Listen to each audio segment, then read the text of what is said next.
Hello.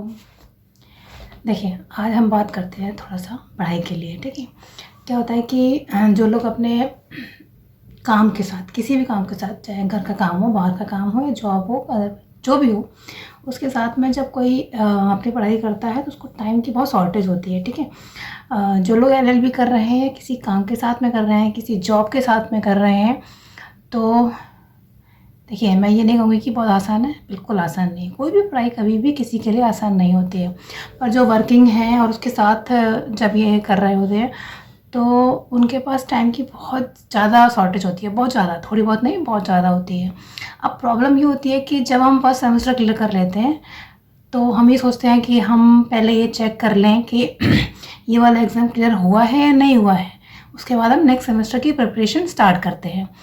अभी क्या हुआ है, इस बार इन्होंने क्या किया है कि जैसे ही ये जो टाइम निकला, फर्स्ट सेमेस्टर क्लियर हुआ, उसके तुरंत बाद ही उन्होंने, बहुत ही कम टाइम के बाद ही उन्होंने सेकेंड सेमेस्टर का सिलेबस दे दिया इन्होंने, टाइम टेबल भी आ गया। अब टाइम की बहुत शॉर्टेज है और सिलेबस बहुत ज़्यादा है।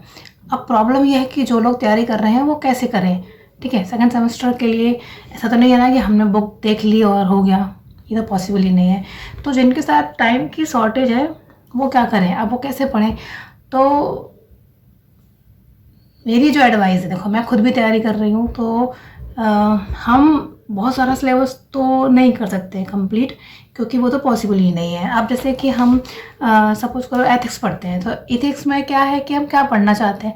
अब हम पूरी बुक लेकर बैठे तो ये पॉसिबल नहीं होगा ना कि हम पूरा डिटेल में पढ़ लें उसको, नहीं, ऐसा पॉसिबल ही नहीं है। तो देखो, मैंने जो प्रिपरेशन करी है वो मैं आपको बताती हूँ, और अगर आपके पास कोई सजेशन होता है या कोई टॉपिक आपको ऐसा लगता है कि एक्स्ट्रा करना चाहिए तो आप बता सकते हैं मुझे। ठीक है, अब जैसे कि मैं कहूँगी जिसके पास टाइम कम है तो वो किस टाइप से कुछ कुछ टॉपिक हैं जो वो क्लियर करके रख सकते हैं और ईज़िली अपने एग्ज़ाम को आई थिंक क्लियर कर सकते हैं वो।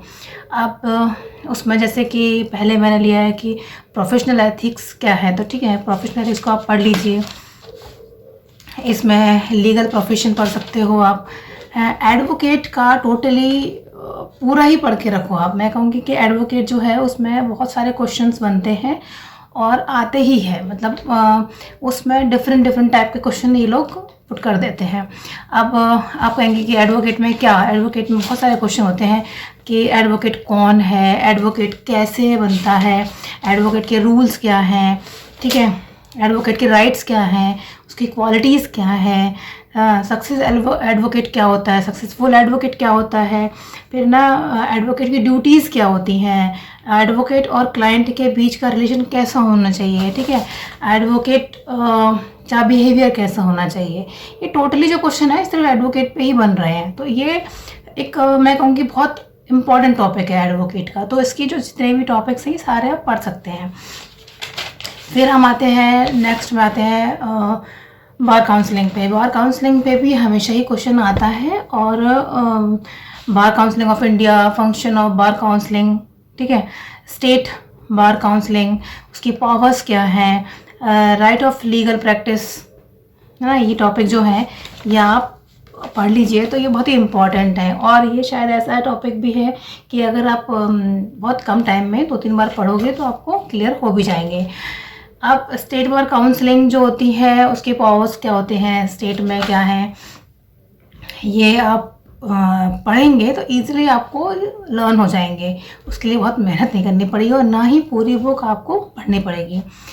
फिर उसके बाद आते हैं देखिए कुछ टॉपिक्स और रह जाते हैं, तो जैसे कि रिलेशन जो होता है ना, बार एंड बेंच रिलेशंस, ठीक है, ये पढ़ लीजिए आप, ये इम्पॉर्टेंट है। फिर उसके बाद कुछ एक्ट्स होते हैं जिन पे आप चाहो तो पढ़ लो, जिनके पास टाइम है, देखो वो तो सब पढ़ेंगे, जिनके पास टाइम नहीं है उनके लिए तो पॉसिबल नहीं है इतना सब पढ़ना। तो आई थिंक इथिक्स में मैंने जो टॉपिक आपको क्लियर बताए हैं कि आप प्रोफेशनल इथिक्स क्या होते हैं, लीगल प्रोफेशनल क्या होते हैं, एडवोकेट एक बहुत इम्पॉर्टेंट चैप्टर जो होता है उसमें, देखिए एडवोकेट जो है ना बहुत ही अच्छा टॉपिक है और क्वेश्चंस बहुत सारे आते हैं इसके ऊपर। तो वो आप पढ़ेंगे तो आपको अच्छा भी लगेगा और आपको इजीली लर्न भी हो जाएगा। बार काउंसलिंग मैंने आपको बताया ही है, स्टेट बार काउंसलिंग है, उसके पावर्स क्या है, राइट ऑफ लीगल प्रैक्टिस क्या होती है। तो ये जो टॉपिक है ना मेन इम्पॉर्टेंट, इनको अगर आप पढ़ते हैं तो मेरे ख्याल से आप अपना एग्ज़ाम क्लियर कर सकते हैं। तो इसके अलावा अगर आपको ऐसा कुछ लगता है कि ये शायद ये इम्पॉर्टेंट हो सकता है कम टाइम वालों के लिए, जिनके पास टाइम है, देखो मैं तो कहूँगी जिनके पास टाइम है वो बहुत अच्छे से पढ़ाई करें, पूरी स्टडी करें। जिनके पास टाइम कम है, जो बहुत ही कम टाइम में अपनी स्टडी क्लियर करना चाहते हैं, ये सिर्फ उनके लिए एडवाइस है, ठीक है। तो कृपया करके ये ना बोलें कि इतने से क्या होगा, इतने से होगा कुछ नहीं, इतने से सिर्फ एग्ज़ाम क्लियर हो सकता है, एग्ज़ाम क्लियर हो सकता है बस।